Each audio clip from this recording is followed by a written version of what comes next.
Welcome back to Champion News Talk Radio, brought to you by championnews.net. Today, our founder, Jack Roeser, and myself are talking with Marc Levine. Listen, I want to emphasize something. Marc Levine here is an expert at finance. The kind of stuff that's done with the contributions that the state or the teachers make into their funds goes into a fund and is invested. And so there are firms that specialize in that investment, and Marc Levine is an expert at doing that. And he's been talking about the 8% or so that's an aiming point, but seldom reached. But that's the professional end of it, and of course it's been raped by the people downstate, and we've got a bankrupt system. To make it even worse, let's pin some blame where it belongs. There's a reason why Illinois got the reputation as being the most crooked state in the 50, or wait a minute, Obama says there's 57 states. There are only 50, but we're the most crooked. Not that everything they do is a felony, because they got this thing down to a fine art, where, for instance, how the dues of the teachers get fed into a union that gets elected people like Madigan and the rest of them. But there's people on the fringe of this thing that have been making a lot of money, because there's guys that place the investments that all this money goes in, and a guy named Schalander, who's individual K in the proffer that recently went through the courts that convicted Bill Cellini, who's made a fortune. Now he's convicted, we can say so. Bob Schalander is his partner in Springfield Consulting, and was also, until recently, the consultant, not the consultant, but the delegate from the Central Committee of the Republican Party of Illinois to the RNC, the Republican National Committee. And I'm not accusing him, incidentally, of a felony, but the name, the appellation Individual K may cause the prosecutor to look further into his part of how far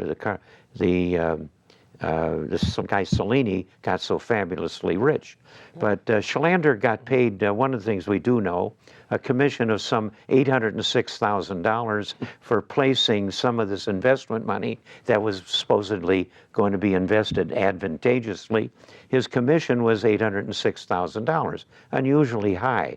There was another one of these fellas, I'm not dead sure whether it was him or that guy, other guy that's gone to jail, but there was another commission of some $3.5 million. So there's a lot of money being pulled out of the crummy investments that are being made, and it is all being done with this crowd of leeches from the state of Illinois that graduated Obama to president and have given us a mayor that was part of the operating system in the Chicago. Yeah, unfortunately, Jack, just sort of the human condition, okay, means that anytime you have a big pile of money, right, and in this case there's $70 billion of assets in the state pension system, okay, and there's more in municipal and city and county, et cetera. Anytime you have a big pile of money, you're going to have these leeches, as very elegantly put, sort of trying to figure out ways to game their way into it and grab some. Okay, and you don't have to grab much, right? That's a whole lot of money. Okay, the guys at the top have acted that way, but it is diffused, dribbled down to every, Yeah, now, and an interesting element in this whole pension debate, which hardly ever gets talked about because this benefit explosion is so awful. But on the investment side, something that we've been now seeing, these pension systems, including the teachers' retirement system, they're taking more and more risk, and they're getting involved. It's so funny because the unions point to the CEO clubs, et cetera. With a pension, you shouldn't be taking big risks. Frankly, you should be indexing all of these investments so that you ensure you're avoiding corruption. Yeah. Instead, what they're doing is they're actually now finding Wall Street schemes like hedge funds where nobody has any idea what these hedge fund managers do. They just somehow pop out with returns one way or the other. And incidentally, some of these guys just literally flip coins and say, or they say, maybe it's cold out, maybe it'll be hot out today.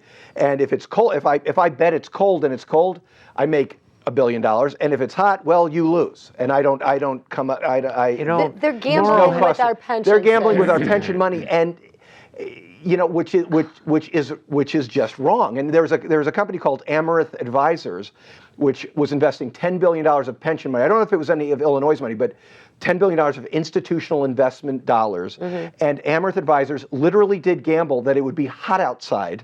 Okay, 1 month. It was on natural gas, but that was sort of the element at play.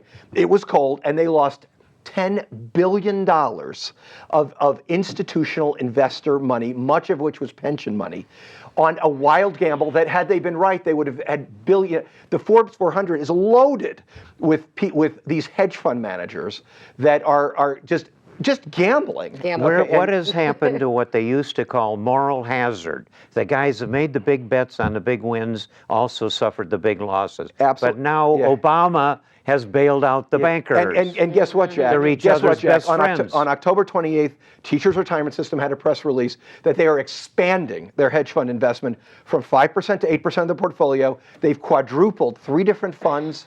And I actually just wrote a letter to Tom Cross, which sort of involves some of this, of like they're taking risks with Let's hear more beneficiary about money. the risks when we come back.